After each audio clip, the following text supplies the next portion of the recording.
Hello fellow creatives, let me hope we are all doing well, and today we are going to be discussing about something that is important for people who are creative and those that are basically having audio studios, and you're asking yourselves, why would I invest into something like the monitors, the sound monitors in your studios? So why do you need to have those efficient ones? Why do you need to go for those most expensive ones? Because I believe we all need to have that good sound, and at a certain extent our ears cannot separate the different frequencies.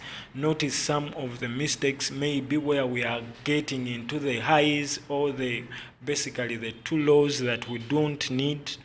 So it basically means that we need good monitors. So let us first know what monitors are. The studio monitor is the single most important investment you can make for your recording studio, and you should, therefore spend the biggest portion of your studio budget on a set. So I happen to list out several reasons why you would go for something that is expensive, that is wonderful, for you, in order to get that best sound. Because it is not that your ears are not good, no, but we need to have the sound that is not going to shame us as producers, as creative people, as audio musicians, because we can happen to record our sound, and if we get it to different like speakers, we happen to hear something different, because we happen to use monitors that are basically not studio monitors. Yes, though most of the times I would advise you, after recording, whether you have used professional studio monitors or speakers, you try out listening to that song or that sound somewhere else, like in cars, in clubs.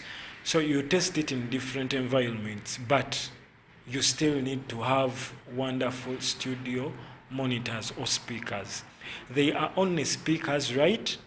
And surely those gleaming studio gadgets are classic hardware, synths, vintage guitars, and legendary pieces of outboard gear are more important to your music production endeavors than a set of speakers, right? So you're basically wrong, and I truly say you're wrong. Why? So as we go through these different points, we are going to be happening to get to understand why I would say we are completely wrong. So when we come back here, the studio monitor may not have changed that much in technology. It is by and large a set of drivers pushing sound molecules, of differing frequencies into waves that your ears can detect. But a great set can tell you more about your mix than Nile Rodgers or Quincy Jones. While a poor set, well, it can destroy your mix. Simple as that. So you need to have something professional. So these speakers that you see on different functions, on different events, are way different from the speakers that we happen to find in the studios. The only trouble is that 99% of the great studio monitors cost big bucks. And we mean big bucks, but 99% of the time they are worthy every cent. So that is what you should note. Because let me just show you an example of the studio. We can just Google. In the next video, I'm going to be creating a playlist, and I'm going to be naming this video 1. I'm going to be putting 1. Then in the next videos, I'll first determine the number. We shall happen to see the different monitors that I would recommend you to buy as someone who is setting up a professional studio. So I wanted to give you some examples of these microphones that you would need. Okay, so if we continue here, we have to like come here and find some different options that we would go for. Let me try to give you an example of studio monitors that you would need. So they are not too big as you would expect them to be, so let me just give you an example. Then in the next video we shall be having more specifications of them and their prices, and we shall be using Amazon as the source, because it is one of the biggest platforms whereby you can buy any form of speakers. Okay, so where you can buy any form of speakers. So this is an example of the different speakers that we happen to have as our studio monitors. So there are a range of speakers, and this is an example basically. So I'll be showing you some more examples and their names and what I would recommend you in the next video that we happen to make from this one. So in this one, we are going to be talking about 5 reasons that would make us go for these professional speakers in our studios. So if we come this side and I go back to my something that I happen to create for you here. 1, you pay for honesty. Okay, it all comes down to how honest a set of monitors is. Okay, it all comes down to how honest a set of monitors is. If it tells you your bass is flabby, okay, then you will be able to do something about it.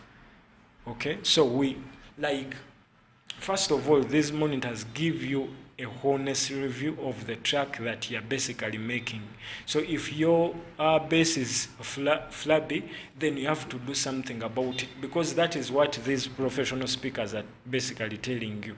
Then if it is incorrectly enhanced your bass by coloring the sound as deep and small consumer, as a deep and smaller consumer, hi-fi speakers often do. Okay, then you will turn that extra bass down. Okay, you will turn that extra bass down as you are mixing your music, and the result you mix will sound bass light on every system you then play it on. Okay, by cheap and small consume hi-fis, you mixed it on. That is it. That is it. Okay, we say that is it basically.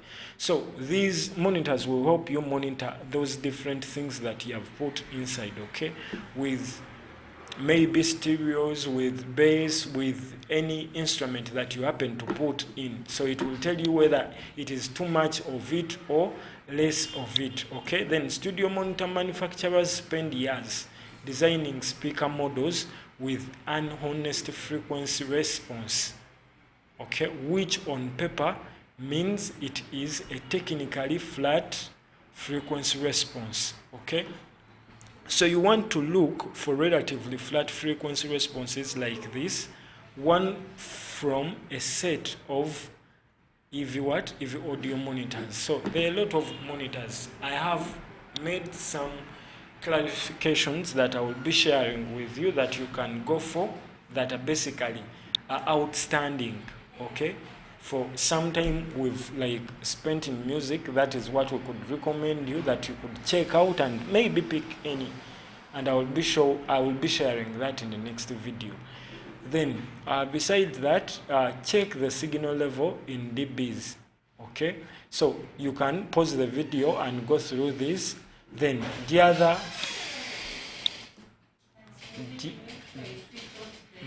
of the reasons is So the other of the reasons is, next is the actual range of frequencies that speakers can handle.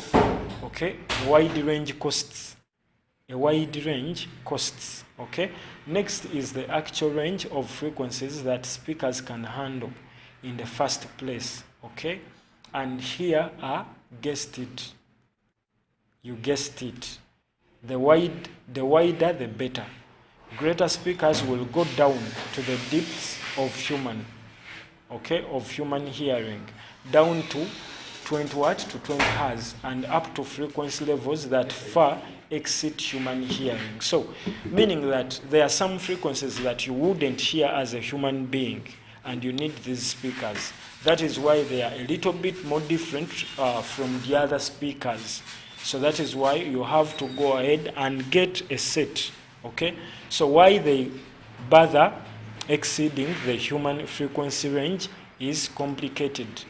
Why they bother exceeding the human frequency range is complicated. But engineers are starting to agree that the higher you go, the more impact you get on the actual frequencies. We can hear, in short, the larger the frequency range specified by a speaker, the better. And you guess it. The larger this is, the more monitor generally costs. So you note that, and you can pause this video and try to go through these. I'm just trying to save some time. Okay, then third. Okay, third is this, top-notch design cost. Okay, so this also matters. So top-notch designs cost. So far, then, your idea and expensive speakers should be honest and probably have more drivers than you bargained for. Another aspect to take into account is the overall design of the cabinet and where the drivers sit.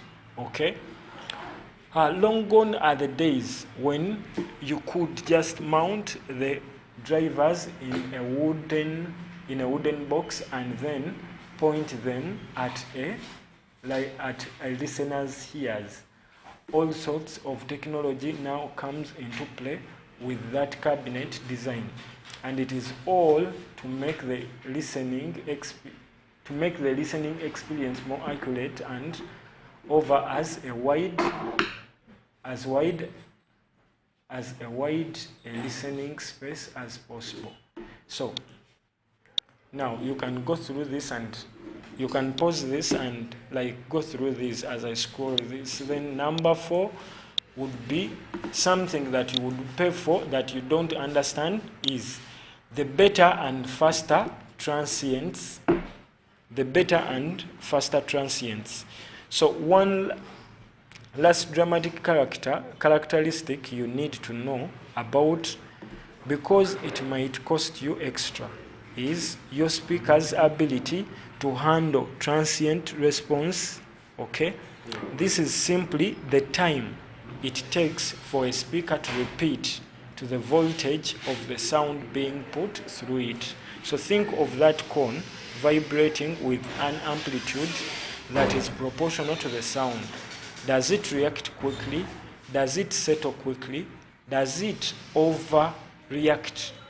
Okay, if speakers a